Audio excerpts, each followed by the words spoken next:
Welcome back for the final time today. It's encouraging to see so many familiar faces from this morning's session, so thank you for staying with us. It's time now to hand over to Steve White, Deputy CEO of Govia Thameslink Railway and Managing Director Designate of Southeastern. It's all yours, Steve. Thank you, Helen. Thank you for the introduction. And good afternoon, everybody. Thank you for joining me. I'm going to take the opportunity this afternoon to look forward to a world post-pandemic and talk about the road to recovery for rail. If we're honest and we sort of share this amongst ourselves, the pre-COVID railway had seen 25 years of compound growth. It had become congested. In many parts, it had become overcrowded. And commuter railways like ourselves, running trains on Southern, Thameslink, Great Northern and Gatwick Express, were shaped and sized around what we needed to achieve in the morning and evening peak, Monday through to Friday. And what COVID has done is pressed reset on our rail industry in a way that we could probably never have imagined. So let's just delve into that and see what it means. If I can have the first slide, please, Sophie. Let's ask ourselves to start with how busy we are and what travel patterns we are seeing. If you look at the graph on the left-hand side at the top, let's look at weekdays to start with. Govia Thameslink Railway at the moment is consistently delivering about 500,000 passenger journeys each weekday. But what's interesting is that's around 50% of pre-COVID demand, and it's currently flat. It's not growing at this moment in time. When Freedom Day came on the 19th of July, there was virtually no impact on that weekday level. And equally, as we've gone into the height of the summer, July and August, when we normally expect to see a reduction of weekday traffic, that hasn't taken place either. So we are consistently delivering around 50% of pre-COVID travel on a Monday to Friday basis. The patterns on a weekend are very different. If you look at the graph on the lower left-hand side, the rate of recovery of passengers on Saturdays has been far faster and far greater. Again, we touch about 500,000 journeys each Saturday, but that's 70% of pre-COVID demand, not the 50% that we're seeing on a weekday. So some of our leisure business is really driving the road to recovery for rail. And a scenario that I have never seen in my railway career, our Saturday timetable is currently larger than our Monday to Friday timetable to facilitate that leisure-led recovery. Where are people going? Well, we now use anonymized mobile phone data to show the journeys people are making from origin to destination, from home to final point of their journey. And that anonymized phone data is showing us a strong propensity towards local leisure travel to popular hotspots like Brighton, Eastbourne and Cambridge, again reinforcing the narrative that it is leisure that is currently pulling the industry towards recovery.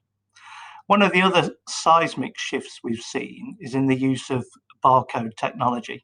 This is not new technology. It came into the supermarkets in the 1970s. But pre-COVID, about 10% of all journeys were fulfilled using mobile phone and barcode scanners. And that has risen fourfold. So it's now 40% of all journeys using barcode readers, which we currently have installed on 60 of our stations, and we'll be looking rapidly to expand that in the weeks and months ahead. So that's when people are traveling and why they are traveling. If you turn to the next slide, please. Let's look at what we're going to do to help win our customers back. The good news is there's more people traveling And customers who've not yet travelled have told us that they do intend to travel by the end of September. So we expect that month to be particularly pivotal in understanding the rate of recovery that we can expect as an industry.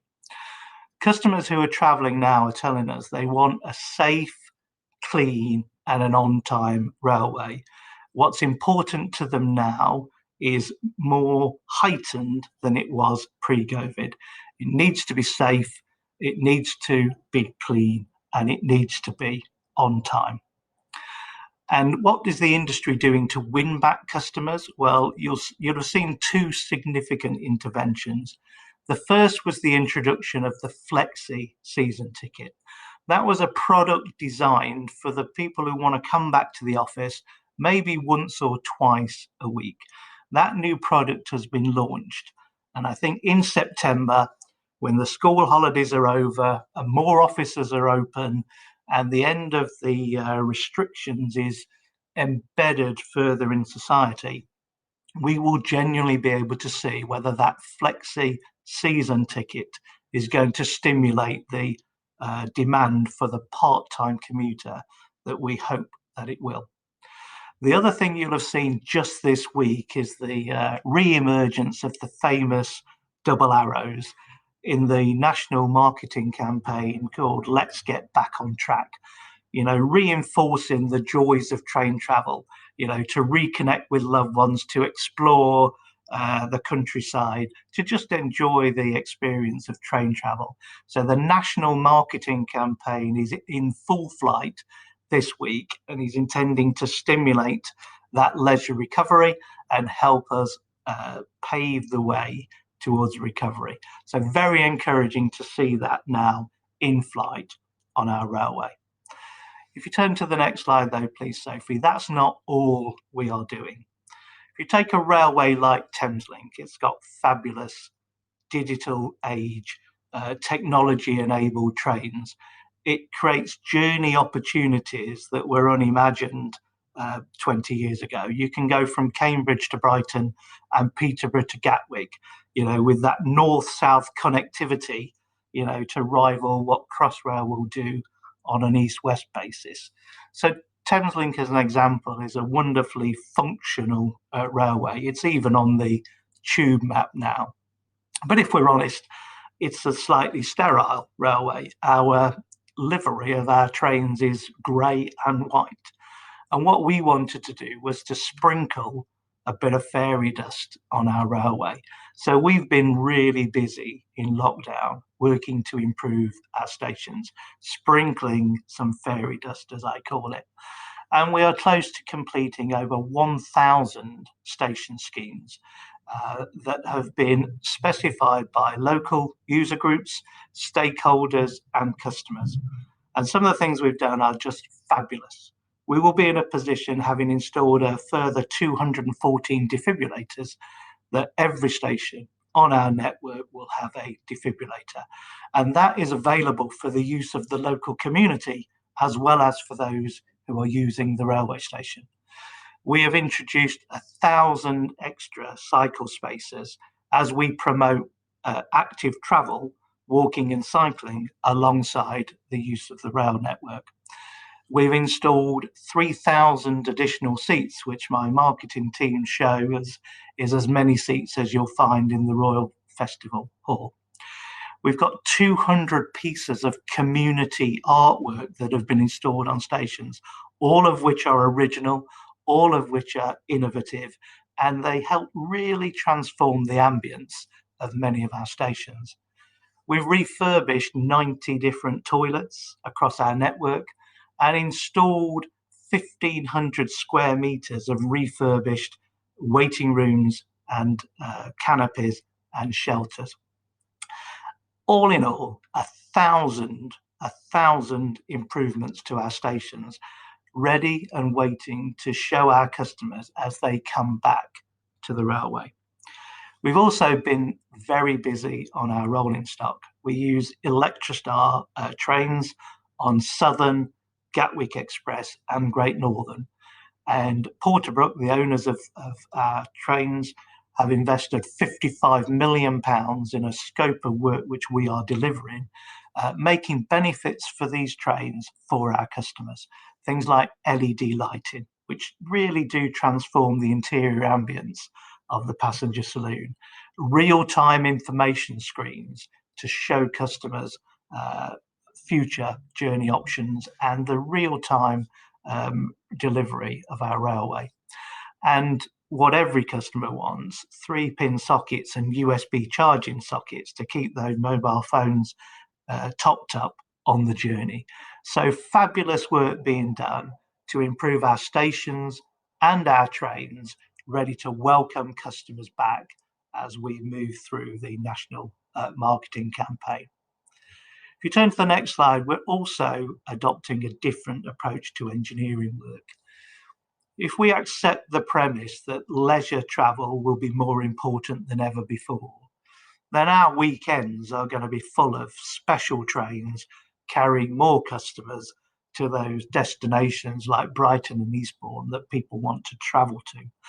We cannot fill every Saturday and Sunday with a configuration of engineering work that makes the journey more difficult and puts rail replacement buses in the place of efficient and fast trains. So we need to look at a different approach to engineering work. And this week, down in Horsham, there's a 9-day blockade taking place. It started last Saturday and it will all be over by next Monday. But in those 9 days, Network Rail are delivering £22 million worth of investment in the railway. They are replacing drainage, track work and signalling. They're attacking areas at risk of landslip with significant piling work. In short, they are making the railway more reliable, and they're doing so in a very cost-efficient and time-efficient manner. And having taken the blockade to complete the essential infrastructure works, Network Rail are also doubling down. They're taking advantage of closing 13 railway stations for a 9-day period to give every single one of those stations a facelift. So when customers come back on Monday morning, after just 1 week of impact, they will see visible differences to the environment that greets them, as well as being the beneficiary of £22 million worth of investment in a more reliable railway. This is a fabulous proposition. It's efficient for Network Rail, it's good news for taxpayers, and it's good news for customers. And the alternative would be multiple weekends of closures with the disruption to the leisure market that I've described to you. So it's fabulous to see Network Rail taking this approach to engineering work, and I think there is space for more of that on the road to recovery for rail. If you turn to the next slide, please. Finally, I want to say that it's important that rail meets the needs of all stakeholders. So that is our passengers, that is the taxpayer, and that's also the wider society. How will we do that? Well, we're going to have to find a sweet spot between capacity, performance, and cost. What does that mean? In terms of capacity, we need to run enough trains of long enough formation to ensure that those customers who now wish to travel are able to travel with a reasonable degree of comfort, and avoiding the pre-pandemic congestion, the standing room only that existed. So we need to give customers, as they tentatively return to the railway, sufficient capacity. But at the same time, we also need to give them great performance. You know, during the pandemic, our railways in the UK delivered Swiss and Japanese levels of performance, very high levels of on-time service, very low levels of cancellations, and returning customers who are now choosing to travel by train again want to catch the train they plan to catch and arrive at the time they plan to arrive. So we need the railway to perform at a high level, and not get to the point where it was so congested that compound delays will occur for an extended period of time. So as we build back, we need to get the performance right on our railway. And finally, of course, the cost for this industry need to be sustainable from a treasury perspective. So as we stipulate the size of our timetable, the capacity that we provide, the performance that we achieve, we need to look at the costs of operating our railway and deliver that sweet spot between those three variables so that we meet the needs of passengers and taxpayers and the wider society. What do I mean by the wider society? I mean, in particular, the green agenda. There is a whole generation of customers now who are making choices about when they travel and how they travel based on the impact that has on the environment and on climate change. And rail, as we know, is an environmentally sustainable way of travel. But we need to facilitate the green agenda by reversing the modal shift that's taken place during this pandemic. My railway is now currently operating at 50% of its previous customer demand, but the roads are full. We need to reverse the modal shift towards roads that has taken place and to win customers back to the railway.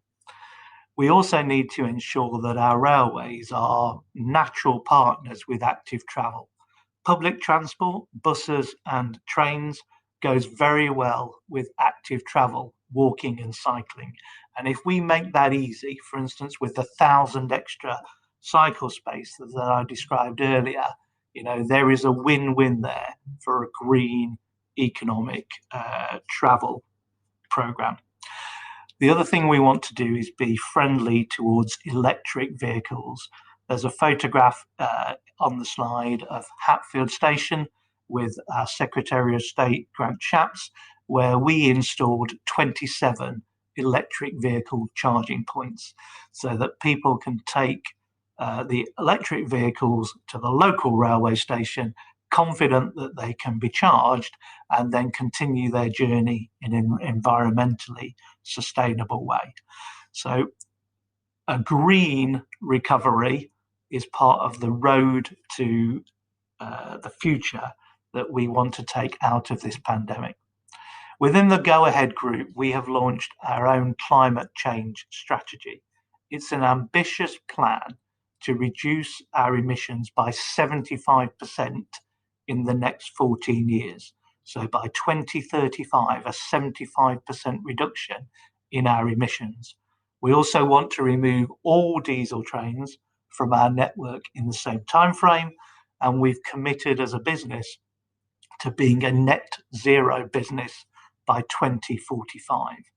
We believe with the support of our client, with the collaboration of our customers, and through our own endeavours, that is an entirely reasonable assumption. So the railway road to recovery should be a green road to recovery. In summary, I would say, as we take the journey out of this pandemic and as we look forward to the future, we can do so with confidence. We are seeing at this moment in time a leisure-led recovery. We are looking to stimulate that with the national marketing campaign. We do want to win our customers back because there is a revenue gap on my company alone of circa £1 billion a year. So we need to win customers back through better stations, better trains, better ticketing, better value for money, and a greener proposition. So let's ensure that we win our customers back and we build for the future. The railway should be ambitious post-pandemic. We have the opportunity to build back better and to build back greener. And we have the opportunity to change our railway fundamentally and irreversibly to build a railway post-pandemic that we can all be proud of. Thank you for listening.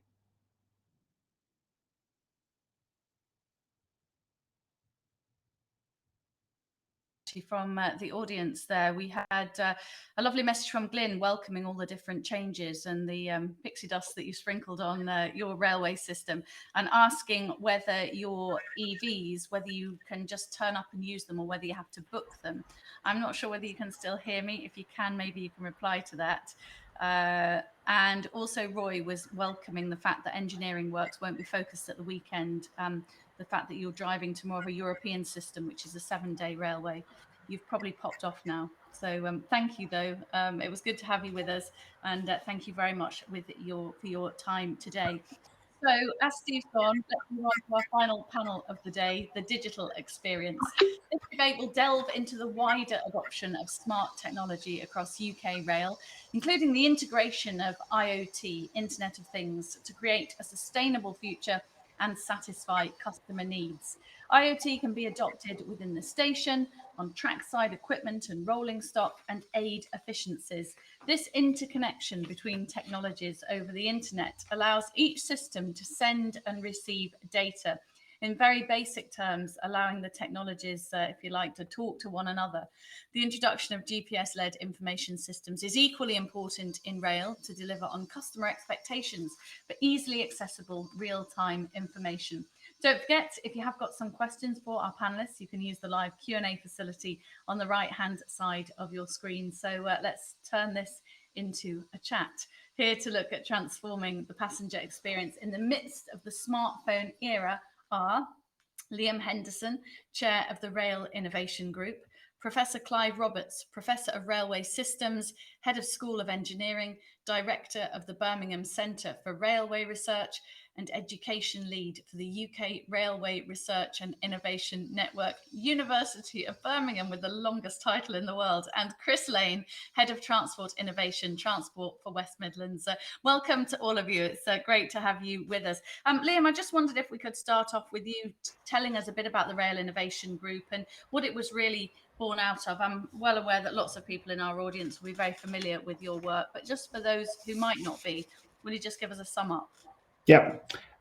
So our group was founded in 2016, and the intention was to sort of provide a more grassroots way of engaging with startup companies and new technology companies, sort of informal channels of communication between the rail industry and the tech companies. We found particularly tech companies just didn't understand the rail industry, so putting them together in a room, creating some organic networks was how it's founded. And how should the rail industry keep up to date with technological developments? Well, good question. I think part of the issue is that some people in rail either are in a technology job or they're not. And those who aren't don't really go out into the world to see what's happening in either other industries or who's developing new solutions, what technology is coming along down the line. It's sort of, I get the sense that in rail, we sort of sit back and wait for people to come to us with a solution. Whereas the other industries, I think, are out there sort of curating new technology to support their ambitions. And Chris, let's bring you in. Can you share with us some of the work that you've been doing at Transport for West Midlands using 5G to solve some of the sort of issues that we're facing now? No, thank you very much, and thank you for the opportunity to come and speak. I think what we're trying to do from a transport innovation perspective is to say these new and emerging technologies, what's the opportunity, what can they give us that other technologies couldn't? So within the West Midlands, we're fortunate to have the largest UK 5G test beds. So we've got the opportunity to try some of these new things. We actually ran a series of competitions for the private sector to solve transport problems, to bring new products to market. Some of the things they looked at were things like how can you detect failure of overhead lines using 5G technology and using artificial intelligence.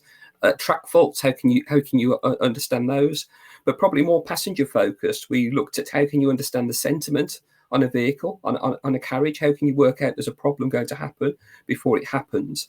But also, it's easy to forget that a lot of people need support and help around stations and to access the services. So we worked with RNIB and the visually impaired to think about how can 5G be used to not only get them to their the right vehicle and the right door at the right time, but actually tell them what's available as they're going through their journey. But what we did was work with these companies to create an opportunity for them to develop their products. And the question earlier was about that you raised was how does the rail industry hear about these things? How do you get to know about technology? Well, we're hoping these companies go and start selling to the rail industry and saying, we've got these products and services that we'd like you to consider, we'd like you to look at within your operations. And what would you say was probably the most interesting or exciting or innovative solution that you've come across so far, the thing that excites you the most? I mean, I think the thing that's really interesting was the work that was done with the visually impaired, which is really using a smartphone, and it's actually using the camera technology on the smartphone along with 5G. But it's more than just a routing algorithm. It really is trying to say to those people that find it difficult to see what's around them, what can they do, what opportunities do they have. And that starts to open up the world for people. It starts to open up transport choices for them and allows them to see what options they've got on a journey, to break that journey or to see other things. It's funny, actually, one of my closest friends went blind when he was 18, and watching him navigate a station is incredible because he'll use an app where somebody joins him and so he travels alone, no guide dog, and he'd be guided. So we would sort of join him on his phone and we could say, walk 10 paces ahead and there's a lamppost here. And it's made him 100%, independent when he's traveling, which is great. Clive, I didn't mean to take the mickey out of your very long title. There was a lot of titles in there. I mean, you're a professor of railway systems at Birmingham University, and just sort of give us an idea of what you do and what's your focus. Yeah, indeed, Helen. So I've been working with the rail industry coming up to 25 years now on railway technology, railway innovation. And at Birmingham, I lead a group of 180 researchers, all working to support digital railway technology. So whether that's the rollout of new railway signalling schemes, an upgrade in control technology, all the way through to passenger experience, monitoring, robotics, all of those things in between. And I also lead then UCRIN, which is the UK Rail Research and Innovation Network, which is a collaboration between 8 universities and 13 large industry partners, so people like Siemens, Hitachi, Thales, where we come together to accelerate the rollout of some of those technologies into the real world. That sounds incredible. I mean, 180 researchers. Can you give us a sense of some of the work that's going on at the minute? And again, I suppose what you're most sort of excited to see as we change. The railway's changing so quickly now, and you're obviously at the cutting edge of it. So can you give us a bit of an insight into what's going on in your world and what we can look forward to in terms of innovation? Indeed, I guess there's two main sort of themes to what we do. One is sort of the stuff that the passengers don't see, but is improving the performance of the railway. So things around, for example, condition monitoring that is now active on the railway, predicting faults and fixing things before they actually become failures and disrupt trains. And similar things that we're doing.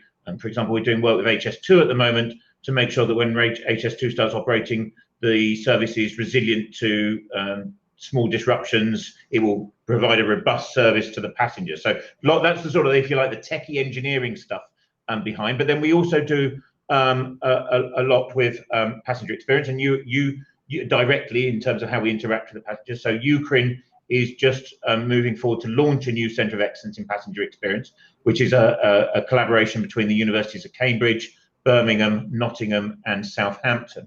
And that's going to work and take forward some of the work we're doing on inclusive passenger design. So that's really interesting because what we know is about 1/3 of the population have maybe bad eyesight, rheumatic, joint problems. They may have learning difficulties. They may struggle walking, stepping onto a tray. So at the moment, the railway is catering for people in wheelchairs and specific disabilities like blindness. But how do we broaden the inclusion of passengers to that other audience? So we're doing lots of work in that space, particularly at University of Cambridge, around how can train design, station design improve in that way, as well as work on digital connectivity, also about how we passenger actually understanding passenger choices a lot better, which is particularly important as we come out of COVID and we have a different set of passengers maybe to what we had 2 years ago. So lots of work in that space as well. That sounds really positive, the work you're doing. Liam, what are the barriers, would you say, to a seamless digital journey? I would say, I'd say it's very difficult at the moment to have a seamless digital journey. You sort of bump through different companies' digital environments, and you can't sort of take your personality with you. So I think overcoming that, there's some organizations working with open data to try and help this. So you can have your, I don't know, what is it, your digital twin, human digital twin, carry on through the journey with you and integrate with all the systems that you need to as you go. Yeah, and do we have the right people, do you think, to sort of overcome these barriers, if you like? Yes, in a wider sense of the term. I think in the supply chain, we have this skill and this knowledge.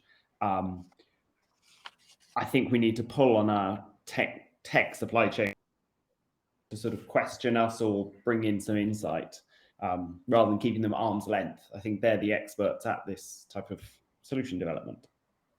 So, Chris, how do you think we can improve passenger experience whilst on the trains and at the stations? We've all been talking throughout the day, of course, how passengers are at the heart of things. How can we make it better? How can we make it more appealing? And how can we adapt to the new passenger, if you like, and the new era that we're living in, where, you know, leisure, as we just heard from Steve, is driving the way forward right now?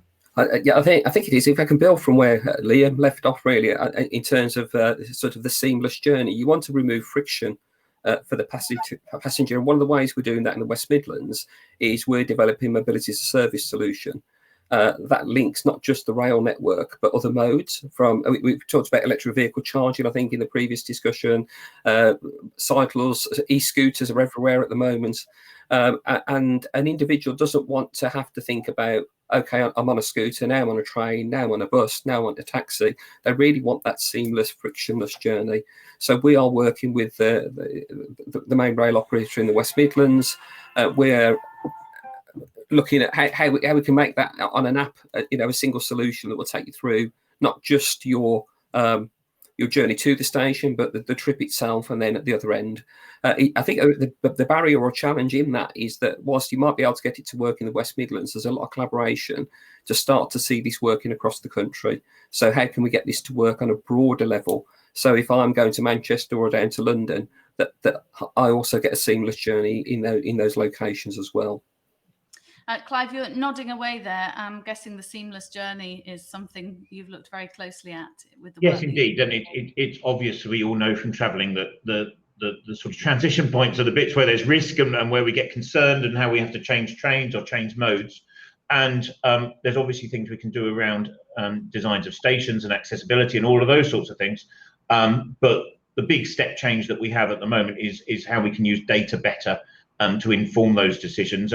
And perhaps, we're a long way from some of that at the moment, because we may have things that tell us how to make interchanges, but that doesn't perhaps take in our personal preferences or our particular desires around whether we'd rather go up steps or those sorts of things. So there's much more that we can do in that data space, and data choices, data availability is coming together very nicely. One technical challenge under that is, how do we exchange data, and how can I give my data to Chris and he can use it for something and then pass it back? And there's a lot of underlying work that we're doing, again, here at the university and other places, across a sort of data modeling, how data exchange formats, so that we can much more easily exchange those data with a broader community, a broader set of stakeholders, obviously taking account of GDPR and all those sorts of issues, but the technical data exchange part of all that. And can data, Clive, help remove the friction that Chris talked about? Data can help, yes, and also can differentiate, because we have different types of travellers on the railway, and they have different choices. So rather than maybe when there's a disruption at the moment telling everyone to go to a different train, the choice may be different depending on what their priorities are, how urgent they want to get there, what they're willing to pay, those sorts of things. So it can actually help and provide something a lot better than we have at the moment. Just a bit of feedback there on the RNIB for you, Clive. Nick says the RNIB stuff sounds really interesting. I remember them working on the new Reading station to help with the design. I'm sure a lot of passengers would like to know where to stand for their carriage, what facilities would be on board, etc. So just a bit of feedback there. Liam, can we move on to the Internet of Things? And I'm going to sound really naive now. I really don't know much about the Internet of Things, and I certainly don't know how it fits in with rail. Can you help? Yes, I think if you just assume that everything's connected and is feeding back information about its state and the state of its local environment back to a central place or back to you. I'm sure that fridge behind you is connected to the internet, so you're part of the Internet of Things. Am I part of the Internet of Things? What aspects do you think of the network are missing from the Internet of Things? She says, trying to sound like she knows what she's talking about, but slightly lost. Now you mentioned it. I think we have the sources of data across the network, and I think we still are working out the best ways to use that information. So whether it's collate it in the same place and try and work out how to process it, or whether we're just sharing it far and wide and other people are making their own solutions or working out what to do with it. I think there's a risk that we're going to be completely overwhelmed with information. And I think that what's missing at the moment is working out sort of, do we need blocks of information, or who do we need to be processing it before it gets to a human who, if a human's supposed to do something with this information, it's just a sea of might be irrelevant data, but also might be quite useful. We just need to go through that process and work it out, I think. Chris, do you agree with that? We've worked a lot with data, not just across the rail industry, but across other sort of modes. I think the key thing is, what's the customer use case that you're trying to solve? Because I think Liam's right, the data's out there. You probably can get your hands on what you need to solve the problem. So am I, do I want to know whether I can get a cup of coffee before I leave my seat? Is the coffee shop shut? We already can see where's a free seat, especially in these socially distanced times. Where can I sit? There's lots of things that the station and the train can tell you, but really, what's of value to the customer? So I think a lot of time spending time with customers and understanding their needs, and I think the data probably does exist to be pulled together to solve some of those user needs. But I would encourage everybody to think about, what does the customer need rather than what's the data we have. And also, Chris, Jeff is just saying, is there a reluctance to go to IoT because of security and privacy issues? So I think you need to think about where the IoT device is and what it's telling you. So I don't think there's any privacy whether the coffee shop's shut or open. But actually, if it's my mobile phone, or if it's something about myself, then maybe there is something there. We need to think about anonymized data. But there are ways of anonymizing locations and information, and providing good knowledge, but without identifying people. Do you agree with that, Clive? Is that something you found? Right, it's all about the use cases. So what do we actually want to do? What problems are we trying to solve? Generally, as Liam has said, the data's around to do that. It's really what's the best way of interfacing with the passenger so that they're making the right decision. And from that, you can build business cases to do all sorts of other interesting things. The rail industry isn't necessarily thinking about some of this stuff in the right way at the moment. So trying to think about that as a transport sector rather than as a rail industry is important, because generally most people don't live at a station and go to another station. They do lots of other things in between that. And also us actually thinking a bit more about how we can commercialize some of those sorts of things. So if you travel to China, for example, you can get on your phone and you can buy your Uber Eats or whatever it is to pick up at the station. There's lots of commercial revenue type things that could be brought about in this. We don't want to bombard passengers with commercial opportunities, but there are some things that would really aid and add benefit to passengers, particularly as we move to more leisure passengers on the rail network.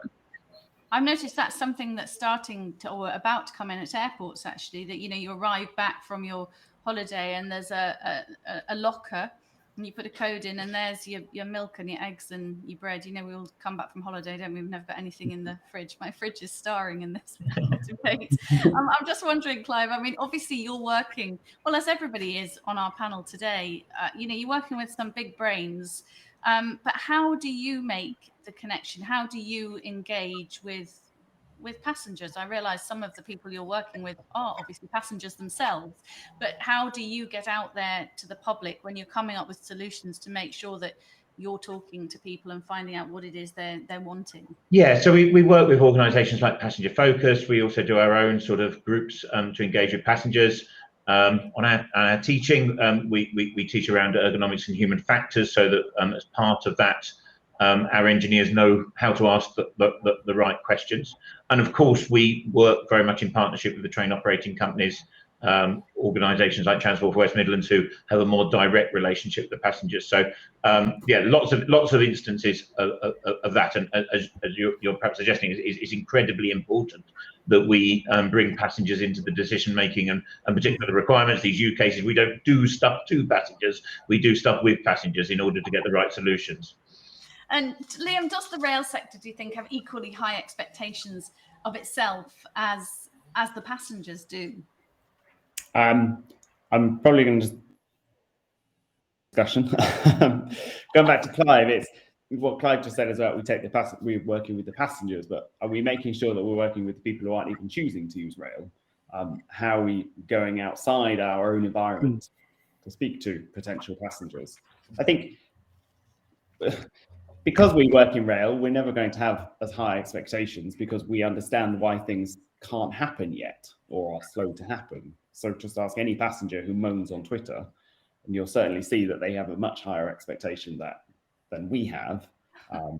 We have the aspiration to meet that, but I don't think I think we probably forgive ourselves for things that passengers don't forgive us for.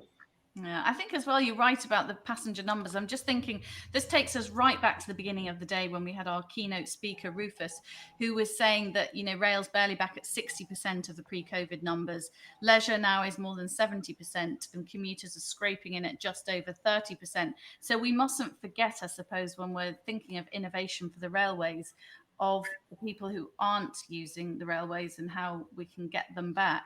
I'd like to end, if I can, on thinking about sustainability. And Chris, how can tech help us in our ambitions to become more environmentally friendly and sustainable? Because that's such a massive factor now, isn't it?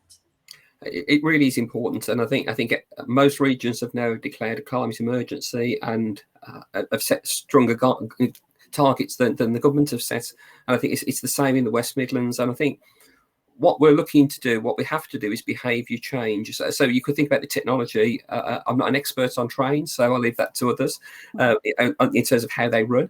But it's actually behaviour change. So it's encouraging people to actually use the trains more rather than a private car. It's how do you get them to change that mode? How do you get them to walk to the station rather than drive to the station? Because we have people in the West Midlands that will drive at less than half a mile to their local station. So, you know, how do we make that difference? So we've got a big program of behaviour change before you even get to the train, to actually say to people, let's get people behaving differently. And I think exactly as Liam was saying, what about the people that aren't on the train? Because we would like them to be on the train rather than in their private car. Clive, is sustainability something that you're looking very closely at, as well as a world we all aim for net zero and to reduce our carbon footprint as a matter of urgency? Yes, indeed, and I think there are passengers that will choose rail as a mode of choice because of its green credentials. Here we're doing work on changing to hydrogen trains, so trains that are the removal of diesel trains, and in stations like Birmingham New Street, where diesel trains are putting out fumes. Hydrogen trains offer an alternative to that. So we've developed the UK's first hydrogen train here that's going to be at COP26 in November. We also do work with trams and metros around the world, looking at how we can make energy savings by driving trains differently, but still keeping the journey times. Numbers of 7, 10, 16% of energy savings are possible, which is all good and in the right direction.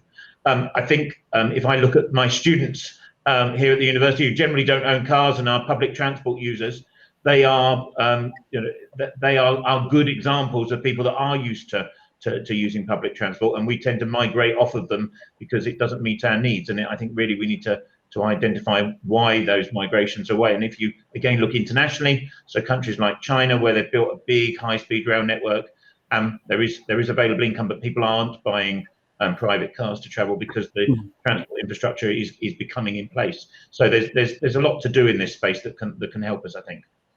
And how far away, just interesting what you're saying about hydrogen, how far away are we from hydrogen trains, being the norm on our railways? I think we might see the first trains introduced in the UK in the next 2 or 3 years. There is a market-ready proposition. In Germany, there are already new trains operating. I've just done last year a study for Californian Railways so that they can procure hydrogen trains. So that is beginning to happen, and the UK is a good place for that technology. Doesn't replace electrification, but it's a good place for that technology. Whether it's the norm, I guess, another 5 or 10 years, I think we will see hydrogen trains taking over the use of diesel trains as they become life expired.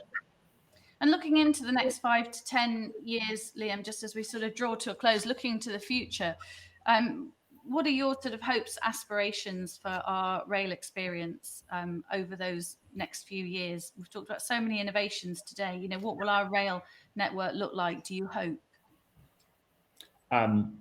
I hope it will, well, my hope is quite high considering we're now going through to the new GBR. It will be a more integrated experience for the passenger. It'll probably be more fun, hopefully. Yeah. I think fun's important, isn't it? And stations being a bit more of a destination, you're actually wanting to go to them rather than being, just the place you catch your train from. Particularly if we're now talking about more leisure travel, people they want a different type of experience that isn't probably the most functional, streamlined experience. They may actually want different experiences on the train, different catering. Certainly at the stations, we enhance the experience. People linger at stations, and the image of rail has got better because of that. So I hope that's the future. Chris, just going back to sort of end, just like final thoughts from you and Clive on the fact that Rufus started today's event by saying he thought we have a lifetime we have an opportunity of a generation here. Would you agree with those sentiments? And sort of similar question to Liam, what are your hopes for our rail network over the next 5 to 10 years? What will it look like?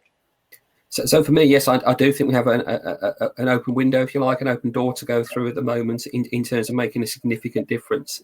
I think we'll also attract new people to the rail network that may not have been there before. I think we've said a lot about the leisure industry and the non-commuting industry being a big part of that. But I think people will expect to see the quality of stations.